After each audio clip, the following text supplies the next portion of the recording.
हर इंसान इस दुनिया में खास है, लेकिन तब जब उसे अपने खास होने का एहसास है। नमस्ते दोस्तों, मैं हूँ दीपिका और सुनाती हूँ आज फिर एक छोटी सी कहानी। ये कहानी है एक पत्थर के दुकानदार की, जिसकी दुकान पर बहुत से पत्थर रखे थे और उसने सभी पत्थरों को बहुत अच्छे से, बहुत सलीके से दुकान के अंदर रखा हुआ था और उन्हें अच्छे से सजाया हुआ था, जैसे वो बहुत ही कीमती पत्थर हों और उनका मोल भी बहुत ज़्यादा हो। लेकिन ये क्या, उस दुकानदार ने एक पत्थर अपनी दुकान से बिल्कुल बाहर रखा हुआ था, जैसे वो किसी काम का ना हो और बिल्कुल बेकार हो।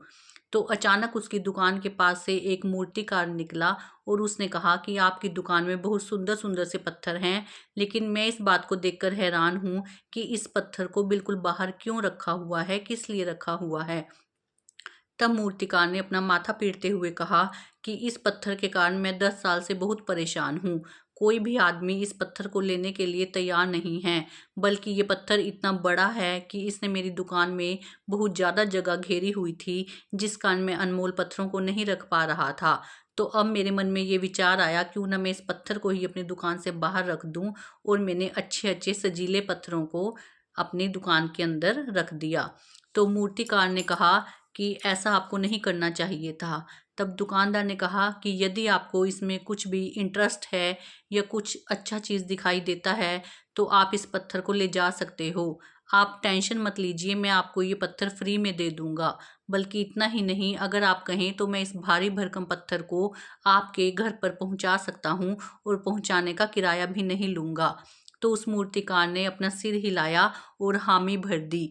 दुकानदार ने वैसा ही किया, उस पत्थर को जो कि दुकान से बाहर पड़ा था, उस मूर्तिकार के घर पहुंचा दिया। अब इस बात को 2-3 साल हो गए और दुकानदार इस बात को भूल गया। एक दिन मूर्तिकार उसकी दुकान में आया और बोला कि आप प्लीज़ कृपा करके मेरे घर आइए, मैं आपको कुछ दिखाना चाहता हूँ। जब दुकानदार उसके घर गया, तो उसने घर के अंदर जाकर एक बड़ी सी मूर्ति दिखाई, जिसमें कि कुछ ऐसी बात थी कि मूर्तिकार और दुकानदार दोनों ही उसे देखकर हैरान हो गए। दुकानदार ने देखा कि मूर्तिकार ने ऐसी प्रतिमा बनाई हुई है, जिसमें भगवान श्री कृष्ण अपने बाल रूप में हैं और माता यशोदा की गोदी में लेटे हुए हैं। ऐसी साक्षात प्रतिमा को देखकर उसे ऐसा लगा कि जैसे सत्य को उजागर किया गया है और इस माँ बेटे की मूर्ति में जैसे जान सी आ गई है। तो पत्थर के दुकानदार वाले ने कहा कि ये कैसी प्रतिमा है, ये तो बिल्कुल साक्षात लगती है।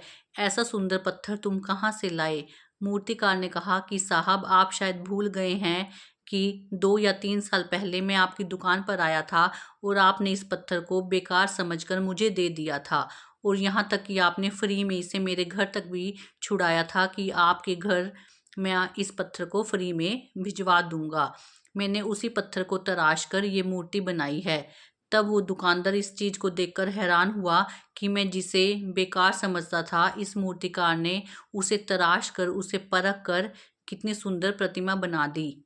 दोस्तों, कहानी छोटी सी है, लेकिन ये बात हम सब पर लागू होती है। हम अक्सर कई बार किसी व्यक्ति को, किसी चीज़ को बेकार समझ लेते हैं, लेकिन इस दुनिया में किसी भी इंसान को या किसी भी वस्तु को भगवान ने बेकार नहीं बनाया। हर चीज़ अपने आप में कोई ना कोई प्रतिभा रखती है। हर व्यक्ति के अंदर कोई ना कोई टैलेंट है। बस कमी सिर्फ इतनी बात की है कि उसकी प्रतिभा को कोई समझ कर तराश नहीं पाता, जिससे किसी इंसान की कमी, उसकी प्रतिभा उसके अंदर ही छिपी रह जाती है। कई बार हम क्लास में बच्चों को प्यार देते हैं, लेकिन किसी एक को ऐसा समझते हैं कि वो काम ही नहीं कर पाएगा और उसे इग्नोर करते हैं।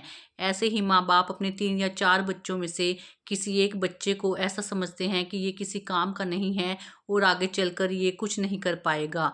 और ऐसे ही हम अपनी जॉब में या किसी ऑर्गेनाइजेशन में जो बॉस होता है, वो अपने एम्प्लॉयज़ को ये समझता है कि 1-2 एम्प्लॉय किसी काम के नहीं हैं। तो दोस्तों, ऐसा समझना फिजूल है। हर इंसान जो भगवान ने बनाया है, वो किसी न किसी अद्भुत सामर्थ्य को लेकर पैदा हुआ है। बिना किसी टैलेंट के भगवान ने किसी को भी पैदा नहीं किया। बस ज़रूरत है उस टैलेंट को पहचानने की और उसे निखारने की। तो आज के लिए बस इतना सा, फिर मिलूंगी आपसे एक नई कहानी के साथ। तब तक के लिए आप सभी को मेरी नमस्कार।